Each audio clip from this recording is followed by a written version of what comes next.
चट्टा में और मैं पंकज राठौर आप लोगों के लिए लेकर आया हूं जीव विज्ञान प्रश्नोत्तरी यानी कि बायोलॉजी की क्विज। दोस्तों इसमें हम पढ़ रहे हैं मानव शरीर से संबंधित जो मानव शरीर का जो तंत्र होता है, जो रचना होती है उससे संबंधित जो प्रश्न है जो एग्जाम्स में पूछे हुए हैं और पूछे जाने की संभावना है, उनके बारे में सबसे ज्यादा डिस्कशन करेंगे अपन। तो आज के वीडियो में सबसे पहला हमारा जो प्रश्न है वो ये है कि रक्त जमने में किस तत्व की भूमिका होती है। बहुत ही इंपॉर्टेंट क्वेश्चन दोस्तों, एक क्वेश्चन के लिए आपको 10 सेकंड का समय मिलेगा। और पहला ऑप्शन है मैग्नीशियम, दूसरा है कैल्शियम, तीसरा है फेरस और चौथा है कॉपर। तो दोस्तों आपका टाइम स्टार्ट हो गया है और 6 सेकंड बचे हैं। दोस्तों आपको जल्दी से कमेंट करके आंसर देना है, इसके बाद मैं आपको सही उत्तर बताऊंगा। तो आपका टाइम हो गया है बिल्कुल समाप्त। और दोस्तों रक्त जमने में कैल्शियम की जो भूमिका होती है महत्वपूर्ण होती है। और कैल्शियम क्या करता है कि जो विटामिन के होता है, विटामिन के का नाम सुना होगा, रक्त का थक्का बनाने के लिए सहायक होता है। विटामिन के निर्माण में कैल्शियम की महत्वपूर्ण भूमिका होती है, यानी कि रक्त का थक्का जमाने में महत्वपूर्ण तत्व कौन सा हो जाएगा, कैल्शियम हो जाएगा। तो दोस्तों उम्मीद करता हूं कि इसका क्वेश्चन का आंसर आपको समझ में आएगा। दूसरा क्वेश्चन देखते हैं कि आंख की रेटिना की परंपरागत कैमरे के, यानी कि पूछा है आंख का जो रेटिना होता है, रेटिना जानते हैं दोस्तों, आंख का वो भाग जहां पर प्रतिबिंब बनता है। तो कैमरे के निम्न में से किस भाग से तुलना उसकी की जा सकती है। पहले पुराना जो कैमरा आता था जिसमें रील रहती थी, लेंस रहता था, इस प्रकार से कैमरा था, उसमें रील डाली जाती थी, जो फिल्म डाली जाती थी, तो उसमें इसकी रेटिना की तुलना किससे, फिल्म से की जाती है, लेंस से की जाती है, शटर से की जाती है, आवरण से की जाती है। आपका टाइम स्टार्ट हुआ अब। और दोस्तों आपको 10 सेकंड का टाइम मिला है और लगभग 2 सेकंड आपके पास बचे हैं। तो दोस्तों आपका समय हो गया है खत्म।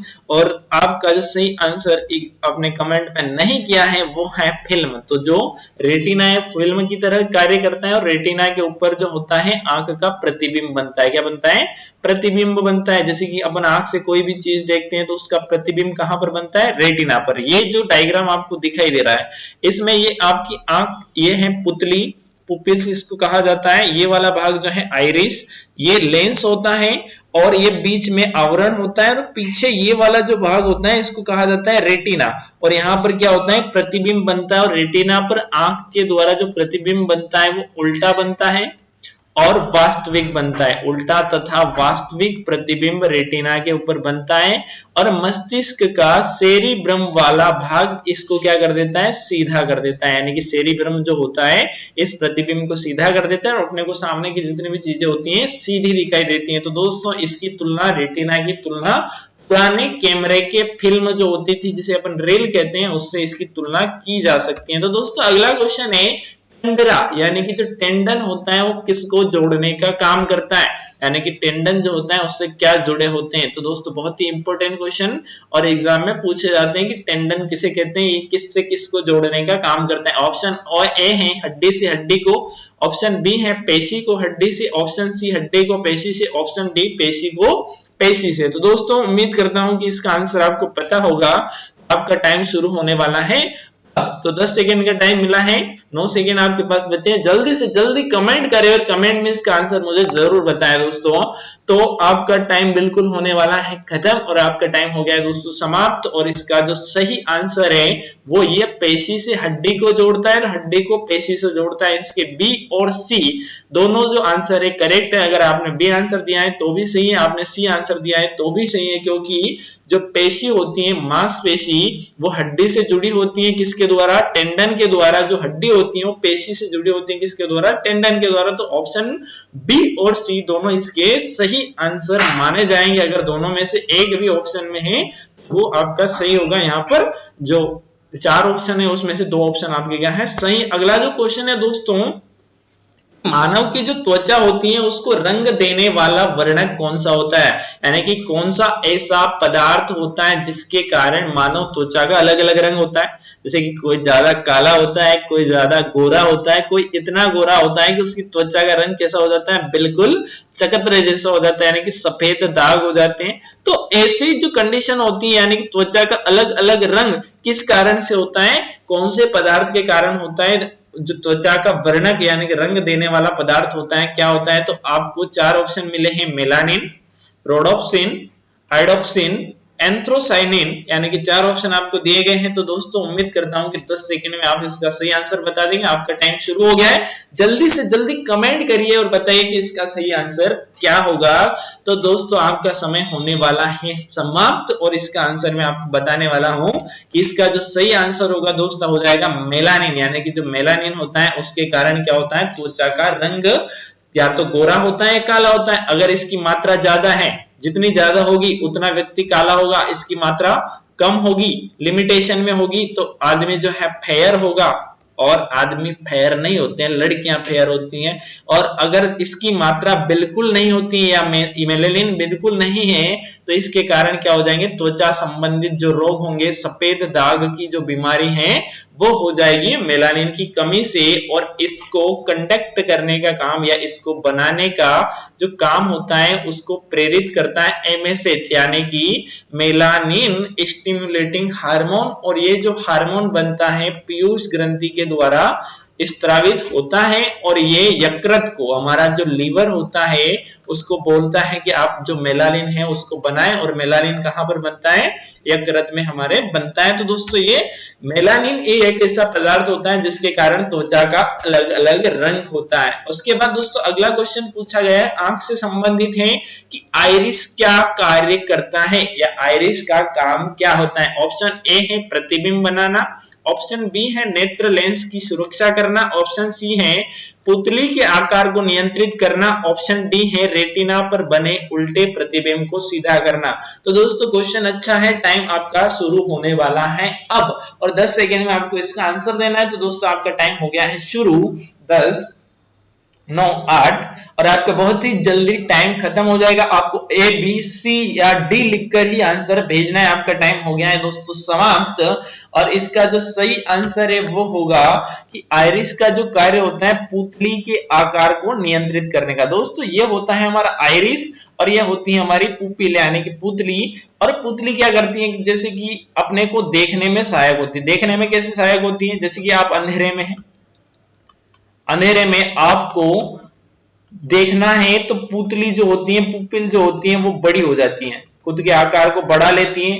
और आप धूप में हैं, ज्यादा लाइट में हैं तो पुतली का आकार कैसा हो जाता है, कम हो जाता है। जब आप धूप से अंधेरे में जाते हैं तो पुतली का आकार छोटा रहता है, तो इसकी वजह से थोड़ी देर आपको दिखाई नहीं देता है और थोड़ी देर के बाद धीरे धीरे जो है दिखना प्रारंभ हो जाता है। वो होता है कि पुतली धीरे धीरे अपने आकार को क्या कर लेती, बढ़ा लेती है।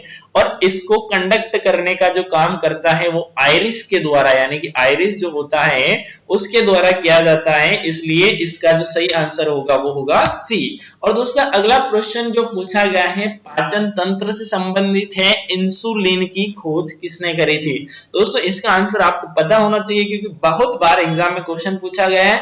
ऑप्शन ए है लाइनक के द्वारा, ऑप्शन बी है बेंटिक और बेस्ट के द्वारा, ऑप्शन जी जेनर के द्वारा, ऑप्शन डी वॉक्समैन के द्वारा। तो आपका टाइम शुरू होते हैं अब। तो दोस्तों आपको 10 सेकंड का टाइम मिलने वाला है, 10 सेकंड में आपको आंसर देना है। तो टाइम शुरू हो गया आपका अब। और इंसुलिन की खोजकर्ता कौन है, उसके साथ ये भी बता सकते हैं आप कि इंसुलिन क्या कार्य करता है, कहां पर बनता है, सारी चीजें मैं डिस्कशन करूंगा आपके साथ। आपका टाइम हो गया है बिल्कुल समाप्त। तो दोस्तों 10 सेकंड का टाइम मिला था आपको, आपने आंसर दिया है, बहुत अच्छी बात है दोस्तों। और इसका जो सही आंसर है वो है बेंटिक और बेस्ट ने क्या किया था, इंसुलिन की खोज करी थी। अब ये इंसुलिन क्या है इसके बारे में थोड़ा सा जानते हैं। तो शरीर में एक अंग होता है, एक ग्रंथि होती है जिसे कहते हैं अग्नाशय पेनक्रियाज।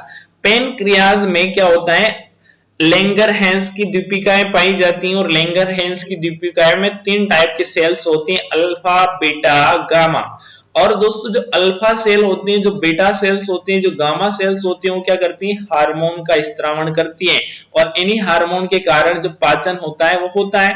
तो जो बीटा सेल्स होती हैं वो इंसुलिन का स्त्रावण करती हैं। और इंसुलिन क्या करता है दोस्तों कि जो ग्लूकोज होता है उसके साथ में क्रिया करके, ग्लूकोज के साथ में क्रिया करके ग्लूकागोन बनाता है, यानी कि ऐसा ग्लूकोज बनाता है जो व्रत के समय, उपवास के समय हमें एनर्जी देता है। और इंसुलिन की कमी हो जाने से जो मूत्र होता है उसमें शर्करा की मात्रा बढ़ जाती है और उसी को डायबिटीज कहा जाता है। इसी को क्या कहा जाता है, डायबिटीज कहा जाता है। तो दोस्तों इतनी जानकारी मैंने आपको इंसुलिन के बारे में बताई, उम्मीद करता हूँ कि आपको अच्छी लगी होगी। दोस्तों अगर जानकारी अच्छी लग रही है तो वीडियो को लाइक करें, वीडियो को अपने दोस्तों में शेयर जरूर करें और हमारे चैनल को सब्सक्राइब तो कर ही दे दोस्तों, क्योंकि ऐसे वीडियो आपको मिलते रहेंगे हर रोज। और दोस्तों अगला जो क्वेश्चन है वो है कि थायराइड ग्रंथि जो होती है एक अंतःस्रावी ग्रंथि होती है, एंडोक्राइन ग्लैंड होती है, और इसका स्थान कहां पर होता है, यानी कि शरीर के कौन से भाग में, कौन से स्थान पर थायराइड ग्रंथि स्थित होती है। ऑप्शन ए जो दिया गया है दोस्तों यकृत, ऑप्शन बी गला, ऑप्शन सी आंख और ऑप्शन डी दिया गया है इनमें से कोई नहीं। थायराइड ग्लैंड, अगर क्वेश्चन को आप सही ढंग से देख रहे हैं तो भी आपको आंसर मिल जाएगा। और आपका टाइम शुरू होता है 10 सेकेंड का अब, और 10 सेकेंड में आपको सही आंसर देना है कि थायराइड ग्रंथि यकृत में होती है, गले में होती है, आंख में होती है या इनमें से कहीं नहीं होती है।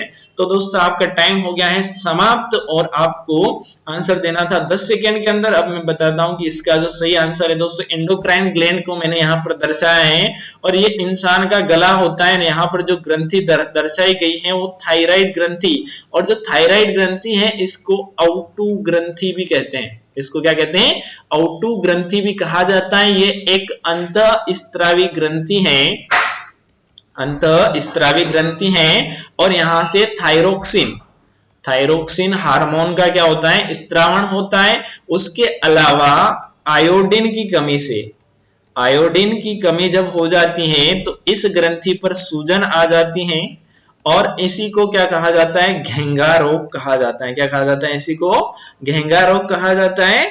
और घेंगा रोग में कौन सी ग्रंथि प्रभावित होती है, तो जो थायराइड ग्रंथि होती है वो प्रभावित होती हैं, और थायरोक्सिन जो होता है उसमें क्या होती है, आयोडीन की मात्रा होती है। और ये एक ऐसी ग्रंथि है अगर थायरोक्सिन का निर्माण नहीं होता है तो ये खुद को भी पाचन करने में लग जाती है, खुद को ही डाइजेस्ट कर देती है, और इससे ये ग्रंथि क्या हो जाती है, खत्म हो जाती है। तो उम्मीद करता हूं कि दोस्तों क्वेश्चन की जानकारी आपको अच्छी लगी होगी। अगला क्वेश्चन है दोस्तों पीनियल ग्रंथि कहाँ होती है, यानी कि पीनियल ग्रंथि जो होती है, पीनियल ग्लैंड शरीर के कौन से भाग में स्थित होती है। तो ऑप्शन ए है यकृत, ऑप्शन बी है मस्तिष्क, ऑप्शन सी है गुर्दा, ऑप्शन डी है गर्भाशय। तो 10 सेकंड का आपका टाइम स्टार्ट ना हो तो दोस्तों आपका टाइम शुरू हो गया, बिल्कुल 6 सेकंड का समय आपका बचा है। जल्दी से ए बी सी डी और कमेंट बॉक्स में जरूर लिखिए। तो दोस्तों आपका टाइम हो गया है समाप्त, और इसका जो सही आंसर है कि जो पीनियल ग्लैंड है वो कहां पर होती है, उसके बारे में देखते हैं। जो पीनियल ग्लैंड होती है हमारे मस्तिष्क में होती है। हमारा जो मस्तिष्क होता है उसमें बहुत सारे भाग होते हैं, जैसे मस्तिष्क का अग्र भाग होता है। अग्र भाग में क्या क्या होते हैं कि एक तो होता है सेरिब्रम, एक सेरिब्रम होता है, एक होता है हाइपोथैलेमस, हाइपोथैलेमस, और एक होता है यहां पर थैलेमस। यानी कि 3 भाग होते हैं हमारे अग्र मस्तिष्क से। तो हाइपोथैलेमस के नीचे पीयूष ग्रंथि होती है, और इसको मास्टर ग्रंथि भी कहते हैं। पीयूष ग्रंथि को क्या कहते हैं, मास्टर ग्लैंड कहते हैं, मास्टर ग्रंथि। इसको पिट्यूटरी ग्लैंड भी कहा जाता है, और इसको हाइपोथैलेमस को पीयूष ग्रंथि का मास्टर यानी कि मास्टर ग्रंथि का मास्टर कहते हैं। इसी प्रकार से जो पीनियल ग्लैंड होती है थैलेमस के नीचे होती है, यानी कि थैलेमस के पीछे वाले भाग में होती हैं, और ये हमारे मस्तिष्क में होती हैं। तो ये क्वेश्चन भी आपको जरूर याद होना चाहिए, एग्जाम में पूछा जाएगा कहां पर होती है, मस्तिष्क में, और मस्तिष्क के कौन से भाग में, थैलेमस वाले भाग में ये स्थित होती है। इसके बाद देखते हैं दोस्तों अगला क्वेश्चन, गाय और भैंस के जो थन होते हैं उनमें दूध उतारने के लिए कौन से हार्मोन की सुई या उनको कौन से हार्मोन दिया जाता है जिससे वो दूध उतार देते हैं, गाय भैंस या जितने भी पालतू पशु हैं। तो उसमें पहला ऑप्शन है सोमेटोटोपिन, ऑक्सीटोसिन, इंटरफेरॉन और इंसुलिन। तो दोस्तों उम्मीद करता हूं कि इसका आंसर आपको पता होगा, और आपका जो टाइम है शुरू होता है अब 10 सेकंड में आपको इसका आंसर देना है, और आपके 10 सेकंड शुरू हो चुके हैं। तो दोस्तों सबसे पहले आपको बताना है कि कौन सा हार्मोन, फिर उस हार्मोन के बारे में मैं आपको थोड़ी सी जानकारी दूंगा कि कहां से ये बनता है, कैसे बनता है और क्यों बनता है। तो दोस्तों आपका टाइम हो गया है समाप्त। तो दोस्तों इसका जो सही आंसर है वो है ऑक्सीटोसिन हार्मोन, और ऑक्सीटोसिन जो हार्मोन है पीयूष ग्रंथि के द्वारा स्त्रावित होता है। पीयूष ग्रंथि इस हार्मोन का स्त्रावण करती है, और महिलाओं में तथा पशुओं में दूध दूध को बढ़ाने के लिए, यानी कि जो थन होते हैं उनमें दूध की मात्रा बढ़ाने के लिए या दूध का उत्पादन करने के लिए ऑक्सीटोसिन हार्मोन को या तो बाहर से दिया जाता है या पीयूष ग्रंथि इसका क्या करती है, उत्पादन करती है। और ये पीयूष ग्रंथि के पश्च भाग में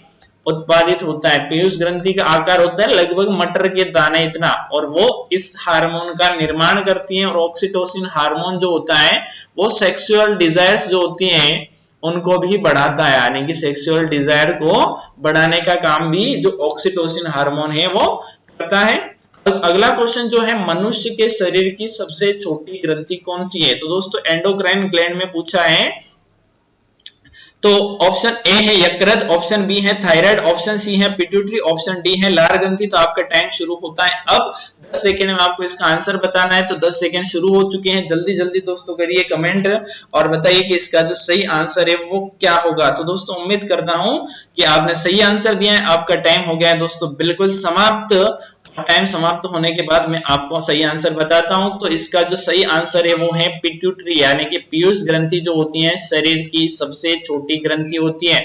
और अभी मैंने बताया कि इसका आकार मटर के दाने के इतना बड़ा होता है और ये मस्तिष्क में होती है। और मस्तिष्क में जो हाइपोथैलेमस वाला जो भाग होता है उसके नीचे ये स्थित होती है। और शरीर में जितनी भी ग्रंथियां होती हैं उनका हार्मोन का स्त्रावण के लिए प्रेरित करने के लिए ये बहुत सारे जो हार्मोन्स होते हैं उनका स्त्रावण करती हैं, इसलिए इसको मास्टर ग्रंथि भी कहा जाता है। तो दोस्तों उम्मीद करता हूं कि जानकारी आपको पसंद आई होगी।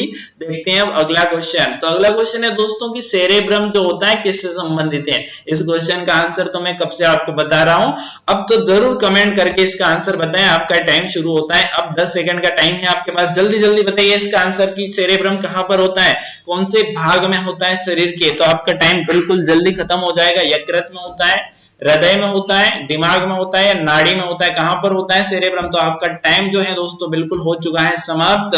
और इसका जो सही आंसर है कि सेरेब्रम हमारे दिमाग का भाग होता है और अग्र मस्तिष्क का भाग होता है। यानी अग्र मस्तिष्क का जो भाग होता है, अग्र भाग जो होता है मस्तिष्क का या दिमाग का, वो क्या कहलाता है, सेरेब्रम। और दिमाग का लगभग 80 या 75% जो भाग होता है वो क्या होता है, सेरेब्रम ही होता है। जो ऊपर वाला जो भाग दिखाई दे रहा है ये क्या होता है दोस्तों, सेरेब्रम ही होता है। तो उम्मीद करता हूं कि इसकी जानकारी भी आपको पसंद आई होगी। दोस्तों अब देखते हैं अगला क्वेश्चन। मनुष्य 1 मिनट में कितनी बार सांस लेता है? मनुष्य जो होता है 1 मिनट में कितनी बार सांस ले सकता है? ऑप्शन ए 16 से 18 बार, बी 20 से 25, सी 12 से 41, ऑप्शन डी है 70 से 72 बार। तो दोस्तों बहुत सोच समझ के आंसर देना है, क्योंकि ये सारी जो क्रियाएं मैं बता रहा हूं आपके शरीर में जरूर होती हैं और जिसके नहीं होती वो जिंदा नहीं रह सकता। क्योंकि सांस आप अभी भी ले रहे हैं, जब वीडियो देख रहे हैं तभी भी सांस ले रहे हैं, तो गिन के भी बता सकते हैं। क्योंकि 10 सेकंड का टाइम आपके पास है, 10 सेकंड में आप कैलकुलेटिंग करके बता सकते हैं। आपका टाइम है बिल्कुल खत्म होने वाला है। और इसका जो सही आंसर है दोस्तों वो है 16 से 18 बार। एक स्वस्थ मनुष्य जो होता है लगभग नॉर्मली जो होता है वो क्या करता है, 16 से 18 बार सांस लेता है 1 मिनट में। अगर वो हाँफता है या कोई ज्यादा तकलीफ या एकदम से काम करता है, दौड़ता है, तो उसकी जो सांस की दर होती है वो बढ़ जाती है और 20 से 25 प्रति मिनट हो जाती है। जो छोटे बच्चे रहते हैं उनमें भी 20 से 25 मिनट प्रति मिनट की सांस की दर रहती है। यानी कि नाक से फेफड़ों तक सांस ले जाना और बाहर निकालना, ये एक प्रोसेस होती है। तो ऐसी प्रोसेस करने में 1 मिनट में 16 से 18 बार की ये प्रोसेस हो जाती है। यानी कि 3 सेकंड का लगभग टाइम लगता है एक ब्रीथिंग में। अगला जो क्वेश्चन है दोस्तों, रक्त समूह ओ वाला व्यक्ति किस रक्त समूह के व्यक्तियों से रक्त ले सकता है? यानी कि ओ जिसका ब्लड ग्रुप है वो किस किस से ब्लड ले सकता है जब उसको जरूरत है? ऑप्शन ए और बी, ऑप्शन बी जो है ए बी और ओ, ऑप्शन सी है ओ और ए बी, ऑप्शन डी है केवल ओ। तो आपका टाइम शुरू होता है अब। और दोस्तों इसमें बिल्कुल 5 सेकंड का आपको टाइम मिला है। आपका टाइम हो गया है दोस्तों खत्म। और इसका जो सही आंसर है वो होगा ऑप्शन केवल ओ। ओ जो होता है सबको दे सकता है पर ले केवल किससे सकता है, ओ से ले सकता है। इसलिए इसका जो सही आंसर हो जाएगा वो हो जाएगा ओ। अगला जो क्वेश्चन है दोस्तों, आरएच फैक्टर। आरएच फैक्टर का नाम अगर नहीं सुना है तो अब मैं सुना देता हूं। तो दोस्तों आरएच फैक्टर किससे संबंधित है? ऑप्शन ए भालू से, ऑप्शन बी बंदर से, ऑप्शन सी जो है मनुष्य से, ऑप्शन डी जो है बिल्ली से। ये किससे संबंधित है? तो आपका टाइम हो गया है शुरू। जल्दी जल्दी करिए, आंसर बताइए इसका। इसका जो सही आंसर है वो क्या होगा? तो सही आंसर जो है जल्दी से कमेंट करके बताइए।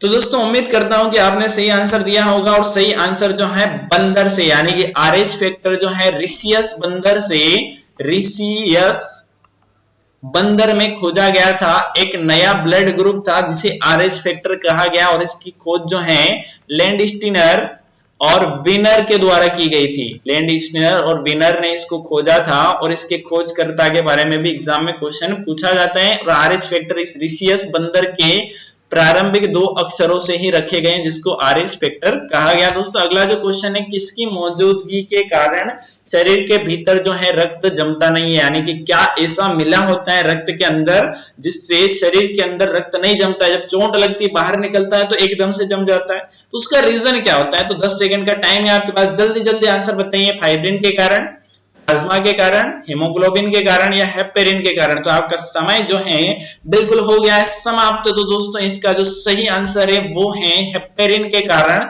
जो ब्लड होता है वो जमता नहीं है शरीर के अंदर और शरीर के बाहर जमने का कारण होता है विटामिन के। विटामिन के कारण रक्त का थक्का बनता है। तो दोस्तों अगला जो क्वेश्चन है, किस रुधिर वर्ग में, किस ब्लड ग्रुप में दोनों प्रकार के एंटीबॉडी पाए जाते हैं। दोस्तों एक होते हैं एंटीजन, दूसरे होते हैं एंटीबॉडी। तो किस में दोनों पाए जाते हैं, किस में नहीं पाए जाते हैं। तो इसका टाइम होता है शुरू। अब 10 सेकंड का टाइम है आपके पास, जल्दी जल्दी करिए, आंसर बताइए और ज्वाइन करिए मंदासा एकेडमी को। उसके लिए आप ऊपर दिख रहे नंबर पर कॉल कर सकते हैं, कांटेक्ट कर सकते हैं, या हमारे पता है गांधी चौराहा मंसूर, यहां आकर भी आप हमसे कांटेक्ट कर सकते हैं। तो दोस्तों इसका जो सही आंसर है आपने बता दिया है और आपका समय हो गया है समाप्त। तो इसका जो सही आंसर है दोस्तों वो है O, यानी कि जो O ब्लड ग्रुप होता है उसमें दोनों प्रकार के A और B दोनों एंटीबॉडी पाए जाते हैं और इसमें कोई एंटीजन नहीं होता है। तो दोस्तों इसको हम जो ब्लड ग्रुप वाला वीडियो है उसमें मैंने अच्छे से समझाया है। दोस्तों अगर आपने वो वीडियो नहीं देखा है तो उस वीडियो को जरूर देखें, लिंक आपको डिस्क्रिप्शन बॉक्स में मिल जाएगी। ग्लूकोज के पूर्ण ऑक्सीकरण के फलस्वरूप कितने अणु एटीपी ऊर्जा का निर्माण होता है। ऑप्शन ए है 2, option B 28, option C 38, option D 48। जल्दी से आंसर बताइए दोस्तों, 10 सेकंड का समय है आपके पास, जल्दी जल्दी इसका आंसर बताइए। तो आपका टाइम हो गया है शुरू और होने वाला है खत्म। तो जल्दी से आंसर इसका बताइए। तो दोस्तों इसका जो आंसर है वो है 38 एटीपी। 38 एटीपी टोटल एनर्जी जो है वो कोशिका के द्वारा बनाई जाती है, यानी कोशिका में ग्लूकोज का जब पूर्ण ऑक्सीकरण होता है तो 38 बनती है और 2 एटीपी जो है कंज्यूम हो जाती है, जिससे 36 एटीपी एनर्जी बचती है। तो दोस्तों उम्मीद करता हूं कि आज जितने भी क्वेश्चन हमने देखे आपको अच्छे लगे हैं। और अगला जो क्वेश्चन है दोस्तों, रक्त समूह जो है ब्लड ग्रुप है, इसकी खोज किसने करी थी, इसके खोजकर्ता कौन है। तो आपका टाइम है शुरू होता है अब। तो 10 सेकंड में जल्दी से आपको इसका आंसर बताना है कि इसकी खोज किसके द्वारा की गई थी। ऑप्शन ए है लैंडस्टीनर, ऑप्शन बी है लेवाइन, ऑप्शन सी है विनर और ऑप्शन डी है ल्यूवेनहॉक। तो दोस्तों जल्दी से आंसर बताइए इसका जो आंसर है, सबसे सही आंसर है वो है लैंडस्टीनर ने ब्लड ग्रुप की क्या करी थी, खोज करी थी।